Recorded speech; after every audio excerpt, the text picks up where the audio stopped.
అందరికీ నమస్తే. ఒకసారి అందరం ఆలోచన చేద్దామండి. ఇప్పుడు ప్రస్తుత పరిస్థితుల్లో అబ్బాయిల పరిస్థితి ఎట్లుందనంటే 35 సంవత్సరాల నుంచి 40 సంవత్సరాల వరకు గూడంగా ఎవ్వరు వ్యవసాయం చేస్తున్నారని చెప్పి ఎవ్వరు పిల్లనియక అతను 40 సంవత్సరాల్లో కూడా పెళ్లిళ్ళు అయితలేవు.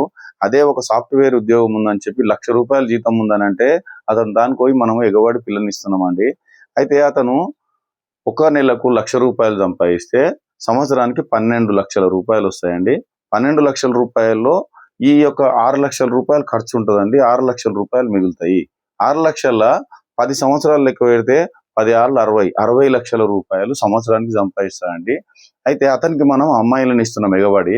అదే వ్యవసాయం చేసే అతను 10 ఎకరాలు ఉందనుకోండి, అతను నెలకు 50,000 రూపాయలు సంపాదిస్తాడండి. మామూలుగా ఒకరొకరు 1,00,000, 2,00,000 కూడా సంపాదిస్తారు. చిన్నగా ఆలోచన చేద్దాం మనం. 50,000 అనుకుంటే ఆయనకు ఉన్నది 10,000-15,000 రూపాయలు ఖర్చు మాత్రమే ఉంటది. ఇంకో 35,000 మిగులుతాయి అనుకో.